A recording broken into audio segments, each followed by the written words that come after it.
Assalamu alaikum les frérots, on se retrouve pour un débrief. Groupe G, journée 1, Coupe du Monde 2026, vous connaissez le procédé. On regarde nos pronostics en premier lieu, on avait mis 2-0 Belgique-Égypte. Au final, pas du tout, un partout. Et puis Iran-Nouvelle-Zélande, on voyait l'Iran gagner la Nouvelle-Zélande. Ça s'est pas du tout passé comme ça, deux partout. Franchement, on est peut-être sur le groupe le plus plaisant en termes de match. Franchement, j'ai beaucoup aimé les matchs qu'ont proposé ce groupe-là. Et puis, on va les débriefer tout de suite.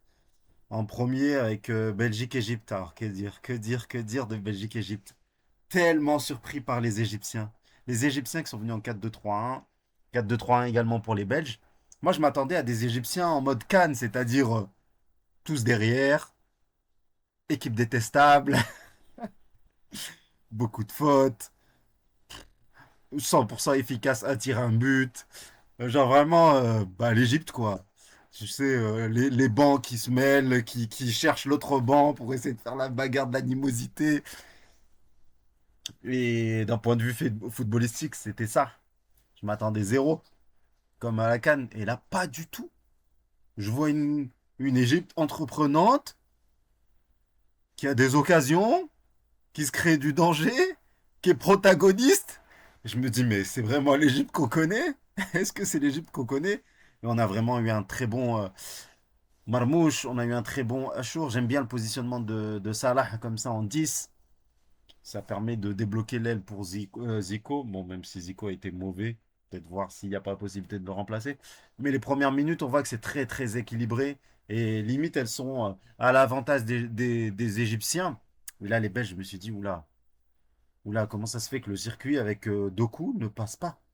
Là, on voit Annick à 6, mais c'est un match à 8, hein. C'est un match à 8. C'est simplement son contre son camp qu'il met dedans. Parce que tous les 1 contre 1 face à Doku, il les gagnait. C'était impressionnant le match qui nous a sorti le Hani là. Excellentissime. Et Doku, bah voilà, qui a été muselé. Alors, muselé Doku, c'est faut le faire, hein, faut le faire. Et donc voilà, au bout d'un certain moment, bah voilà, domination, but, but, magnifique but de Hacho. Et là, on se dit, waouh, waouh, les Belges. Et waouh, les équipes africaines, là, ça commence à rentrer dans notre tête. On se dit Côte d'Ivoire, il y a le Maroc. Bon, il y avait le Cap-Vert juste avant, et on voyait quand même des résultats de plus en plus positifs. Et on se dit, bon, bah, c'est l'Égypte maintenant, l'Égypte qui va y aller elle aussi de sa belle performance, etc. Donc, on a quelques petites réactions de la part des Belges, notamment, ça, je crois que c'est en deuxième mi-temps, mais j'ai un coup franc en tête de Bruyne sur le poteau, par exemple. Non, honnêtement, on a vu un bon match, un très bon match jusqu'à la mi-temps. Et puis après, je me suis dit peut-être deuxième mi-temps, les Égyptiens, bah, ils mènent 1-0. Ils vont reculer, ils vont être derrière. Et puis voilà, le match sera terminé. Pas du tout. Ils ont continué à être protagonistes, ils ont continué à être équilibrés, ils ont continué à se procurer des occasions. Par Achour, par Marmouche, par Salah. Et là, tu te dis, mais attends, t'as un problème là. C'est l'Égypte là ou... Attends, il y a un problème. Moi. Je reconnais plus du tout cette équipe là. Puis après, il y a une sorte de cooling break. Et puis voilà, bah, qui dit cooling break, après derrière, les Belges marquent, je marque juste avant le cooling break, pas du tout. Ils marquent juste avant le cooling break, avec la entrée de Lukaku, tout de suite, l'impact physique de Lukaku, bah, derrière, ils n'ont pas réussi à gérer, ils marquent son camp ennemi. Et là, tout de suite, après ce but-là, t'as les Belges qui reprennent le jeu en main et qui vont aller chercher le 2-1. Tu vois qu'ils sont entreprenants, qu'ils ont cette volonté d'aller chercher le 2 buts à 1. Les Égyptiens tiennent comme ils peuvent. Ils ont même l'occasion à la fin de match. Tu te dis, mais vas-y, c'est bon. Ça y est, jusqu'au bout, ils vont tenir, ils vont rester derrière. Pas du tout. Encore une fois, des contre-attaques des Égyptiens. Tu te dis, mais qu'est-ce qui se passe? C'est le monde à l'envers. C'est l'Égypte qui va chercher la victoire en même temps que les Belges. Non, vraiment, le match, il était exceptionnel. Merci aux deux équipes. J'ai vraiment, vraiment, vraiment apprécié. Et mention spéciale justement au coach Osama Hassan qui, pour moi, qui a surpassé Rudy Garcia sur ce match-là, qui a mis beaucoup de temps à faire ses changements avec sa cravate et sa casquette et sa calvitie, le pauvre, comment il transpirait. Et il avait raison de transpirer parce que La Belgique était en mauvaise posture, notamment Ngoy, que j'ai trouvé très très faible dans les interventions. Là, je comprends pas pourquoi il a 7.1. Il a été complètement dépassé à chaque fois. Il était en retard dans ses interventions. C'est pour ça que notation faite là, comme ça, par les statistiques, SofaScore, etc., je suis pas tout le temps en phase avec. Euh, Schauber, ouais, il a fait un bon match. Il a eu quelques arrêts. Non, vraiment, ça a été une équipe intéressante, là, les Égyptiens. Qu'est-ce que ça donne en matière de statistiques? J'ai pas revu les XG. Un 35 à un 0,8, de grosses occasions, ok. Nombre total de tirs assez équilibré, 15-14. Arrêt du gardien 2-3. Bon, 15 fautes partout. Un match tellement équilibré et voilà, le score de 1 partout au final est logique. Ça m'aurait déplu que la Belgique mène 2-1. Et ça m'aurait pas déplu en vrai, la vérité, que les Égyptiens gagnent, parce que voilà, il y a ce côté africain. Et puis, mais ça aurait été un peu dur par rapport aux efforts fournis et consentis par les Belges pour essayer de revenir dans ce match. Et le second match, Iran-Nouvelle-Zélande, que j'ai rattrapé en replay. Eh ben écoutez, j'ai été complètement bluffé et surpris par ce match-là, notamment par rapport au rythme proposé, la vitesse des transitions dans les échanges, etc. Alors tu regardes les 5 premières minutes des Iraniens, tu te dis, oh là là, ils vont gagner 4-0. Ils sont à la ramasse, ils sont à la rue, les Néo-Zélandais, il y a tout le temps de l'espace dans le dos de la défense. On a eu un Payne qui était catastrophique. Lui qui a 5 millions de youtubeurs, enfin, youtubeurs de followers maintenant. Mais il était tellement haut, il laissait tout le temps son couloir libre. C'était une catastrophe, les espaces qu'il laissait. Tu te dis, les Iraniens ont gagné 4-5-0. Et puis là, Chris Wood, qui a été un attaquant pivot formidable. Là où Taremi a été décevant. Et là, regardez encore une fois les notations. Il a 2 passes décisives, 6.5. Mais ils sont complètement fous. Et Taremi qui a été plutôt mauvais, il a 6.8. Donc là, encore une fois, je ne suis pas du tout d'accord. Par contre, Reza, là, comment il s'appelle Raslan, j'ai oublié Razvan, Razayan, qu'est-ce qu'il était fort. Qu'est-ce qu'il était fort. Il a fait un super bon match, pareil pour Just. Et donc, pour revenir un peu à ce déroulé de match, effectivement, la première attaque, les Néo-Zélandais, ils laissent Chris Wood devant, donc long ballon, Chris Wood, et là, tu as une défense iranienne apathique. Mais ils le laissent faire, ils l'attaquent pas. Ils étaient là, genre limite, ils allaient prendre une photo du gars en fait. Hop, bah, attaquant pivot, hop, petite passe à Just qui t'envoie une reprise de volée direct dans les cages, magnifique, qui a été très très bon Just hein, d'ailleurs. Mais Chris Wood aussi. Et à partir du moment où ils ont marqué, et ils ont vu cette passivité iranienne, effectivement, le momentum, encore une fois, il est vraiment très très juste. Parce qu'à partir de là, les Néo-Zélandais, ils se sont dit, bah écoutez, on est nul à chier en défense, on va pas se mentir. Par contre, on a vu que les Iraniens, ils étaient totalement nuls à chier aussi en défense. Autant on attaque, autant on se fait confiance, autant on va chercher. Et ils ont eu vraiment des occasions d'en mettre un deuxième. Hein. Ils ont eu vraiment des occasions d'en mettre un deuxième. Et ils ont contrôlé, dominé le match en possession et tout derrière. Tu te dis, mais waouh, waouh. Et après, bon, ça s'équilibre plus ou moins. Et là, il y a vraiment le cooling break là, qui fait du bien aux Iraniens. Il fait vraiment du bien aux Iraniens et ils reviennent avec une autre détermination. Et on retombe sur les En fait, là ce petit point là, juste avant le but, là, c'est les contres que les Iraniens faisaient. Parce que vraiment, quand ils attaquent les Néo-Zélandais, c'est un boulevard ici, là.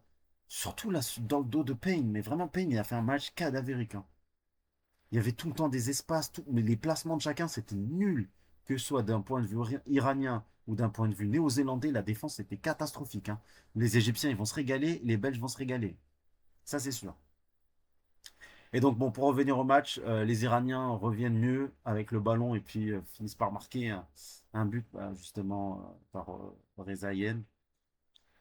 Il a bien poursuivi son action. Franchement, but intéressant. Ça a mis en confiance un peu les Iraniens quelque peu. Mais puis tout de suite, en fait, les Néo-Zélandais sont repartis sur un cycle ballon, Chris Wood, petite remise, que ce soit Singh, Makowat qui a fait un bon match aussi. J'ai bien aimé Makowat. Singh, je trouve pas qu'il a été si nul, au contraire. Et Just aussi qui a été très bon. Et là, il y avait encore une opportunité pour les Néo-Zélandais de repartir avec la mi-temps, enfin, en gagnant cette mi-temps, mais ils n'ont pas réussi à marquer le but. Et puis la deuxième mi-temps se relance. On a un bon début, encore une fois, des Néo-Zélandais. Là, tu te dis, mais franchement, les Iraniens, ils sont pas dans leur assiette. Défensivement, ils sont pas bons. Offensivement, ça marche pas. Les passes sont pas bonnes. On a souvent Taremi qui a la ramasse. Enfin, franchement, j'ai trouvé très mauvais les Iraniens en rentrée de banc, enfin en rentrée de mi-temps. Et encore une fois, un deuxième but de Just, pareil, de la même manière. Excellent jeu, par exemple, de passe. Et là, cette fois-ci, Chris Wood qui fait une passe magnifique à Just, qui marque. Et à chaque fois que les Néo-Zélandais marquaient, derrière, ils étaient en confiance. Regardez les momentum derrière. Exactement. Ça s'est retranscrit. Ils étaient en confiance, ils avaient l'occasion de reprendre 2 buts d'avance, un peu comme les Marocains face aux Brésiliens. Quand tu mets pas ton deuxième but qui te sécurise, eh ben, forcément, tu te mets pas à l'abri. Et là, sur un centre, tu as une tête de l'attaquant iranien, égalisation. Et là, pareil, ça rechange le momentum pour les Iraniens. Au final, à chaque fois qu'une équipe marquait, elle se mettait en confiance derrière. Et là, ce momentum full iranien, non, moi, je suis pas vraiment d'accord. C'était plutôt équilibré. Par contre, il y a une réalité, c'est vrai qu'à partir de là, il y a eu des remplacements côté iranien qui ont été intéressants, si on peut voir les noms. Mehdi Gaïdi qui a été pas mal, même s'il a été un peu tendre au niveau des duels physiques, lui qui était un peu petit, je pense qu'il doit faire 1m60, 1m61, pas plus, hein. Il était vraiment très petit. Et du coup, là, les entrées iraniennes ont fait du bien, ils avaient peut-être l'occasion de marquer un troisième but, mais en matière de rythme, en termes de vitesse de jeu, là, il y a eu quand même un creux, là. Il y a eu quand même un sacré creux physiquement. Ils ont accusé le contre-coup de attaque, défense, attaque, défense, attaque, défense, vite, vite, vite, vite, rapidité, jeu TikTok, jeu. À un moment, je sais plus si c'est l'Iran ou la Nouvelle-Zélande, mais je crois que c'est plutôt l'Iran. Où à un moment, il y a un jeu rapide, hop, contrôle de la fesse, passe de la fesse, et c'était trop drôle. C'était vraiment du jeu TikTok direct, rapide. Franchement, j'ai beaucoup apprécié le match. Simplement, les 30 dernières minutes, elles étaient un peu. Enfin, ça se voyait qu'ils étaient fatigués. Les Iraniens auraient pu prendre le dessus, encore une fois, avec un troisième but, mais en vrai, ça aurait été pas mérité. Moi, j'ai trouvé les Néo-Zélandais plutôt meilleurs que les Iraniens dans ce match-là. Et bah, en matière de statistiques, pourtant, c'est les Iraniens qui se retrouvent avec des meilleurs G, plus de tirs, mais enfin, plus d'arrêts du gardien. Ça veut vraiment dire que le gardien iranien était beaucoup plus sollicité que le gardien néo-zélandais, d'ailleurs, qui n'était pas bon, pas rassurant. En tout cas, moi, je ne l'ai pas trouvé très bon ni rassurant. Donc, ouais, non, franchement, c'était un match sympathique. Maintenant, je sais que les Néo-Zélandais sont capables de jouer avec confiance quand ils voient bah, un adversaire fragile. Et peut-être qu'ils vont se mettre dans la tête que les Égyptiens, c'est à leur portée. Mais s'ils font ça, ils vont se manger des contres, surtout s'ils laissent l'espace comme ça. Et là, ce ne sera pas Taremi la charrette, hein. Ça sera Marmouche la vitesse. Salah, bon, c'est peut-être plus la même vitesse, mais ça sera toujours suffisant pour dépasser les grands centraux néo-zélandais. Donc je pense qu'ils peuvent se faire très rapidement piéger par les Égyptiens qui. Et autant ils sont capables de mettre un haram ball comme ils l'ont fait face aux Anglais. Et donc peut-être qu'ils verraient la Belgique de cette même manière et là de prendre un bloc bien bas, bien défensif.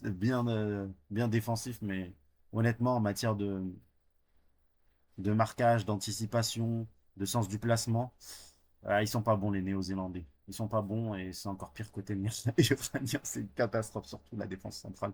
Je l'ai trouvé tellement mauvaise. Donc voilà pour ce groupe. Moi, j'ai trouvé ça assez sympa. Qu'est-ce que vous en avez mis? Prochain match, Belgique-Iran. 2-0, ouais, je pense que ouais, ce sera dans ces eaux-là, hein.